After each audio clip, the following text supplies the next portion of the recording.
Hey everyone, welcome, welcome, welcome. So excited for you to all be here. I'm Jenny Ponzurek. For anyone who has not met me before, maybe hasn't seen any of my lives before. My background is in the field of school psychology. I've been part of this field for over 20 years. I worked as a school psychologist. I've worked as an administrator. Nowadays, I do a lot of consultation. I do a lot of training. And I also have created some different spaces for school psychologists. I'm the founder of the Prepared School Psych community. And hopefully, you also know that I'm the host of the Prepared School Psych podcast, which you can find on Apple Podcast and Spotify. Now, today I wanted to share a few tips to support you in explaining evaluation results to parents. Now, if you're listening to this, some of you don't have any more meetings left. Some of you still have a couple more meetings. And some of you're like, I have a lot more meetings left, right? So wherever you're at, I want you to just listen through the tips. And I want you to think about, is there any way for you to try out some of these between now and the end of your school year? Or if you're already done with all of your meetings, you may want to jot some things down and think about how I might implement this in the fall. All right. Now, I don't know about you, but I have never been a page by page psychologist. What do I mean by that? I have never gone through each page of the multidisciplinary report aloud at a meeting. And I was taught never to read word from a report, right? But we still have so much information we want to share, right? We've done as a team a very comprehensive evaluation for every single student we work with. So, how do we determine what's most important to say aloud during a meeting? So, my first tip is really to distinguish the difference between the report writing process and the verbal explanation process, right? Because in a report, we're laying out data source by data source, right? We have a section for our record review, we have sections for observations, we have all of these different sections, and then we integrate all of that information, hopefully, in a summary and some sort of conclusion, right? Like, what does this all mean? What if, for your verbal explanation at the meeting, you go directly to the integration of all of that information? So, like, what might that sound like? So, I'm going to give you like a little long sentence frame, paragraph frame. I don't know. So, one of the things I could say would be one of the areas I examined was Jenny's, excuse my own name here, social, emotional, and behavioral functioning.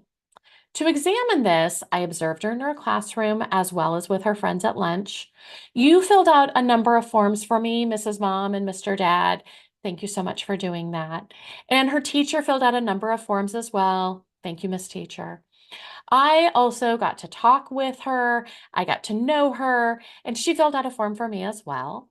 Now, taking all of this information together, she has some amazing strengths in the areas of, and then I could just summarize. She has great friendships, right? Her behavior overall is very appropriate at the school, right? You can kind of take that all into consideration there. And then if there are any areas of concern, you could say something like, and I found both in the school setting and in the home setting, or maybe we just see it in one of the settings, right? That she struggles with blank, right? Or blank and blank and blank, right? Depending on her students, right?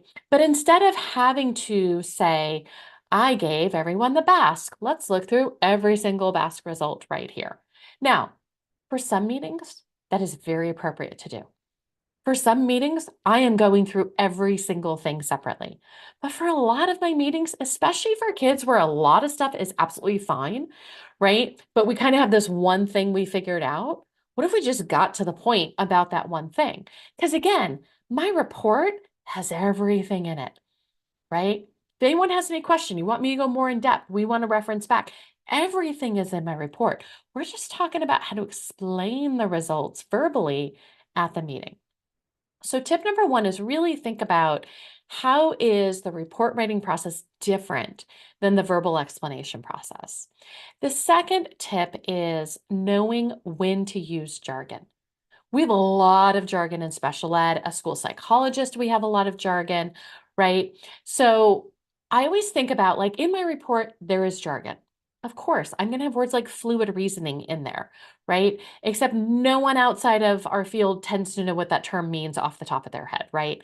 So I have the word fluid reasoning in my report with a very nice, helpful, parent-friendly explanation of what that means, as well as what that means in the educational setting. All that's in my report.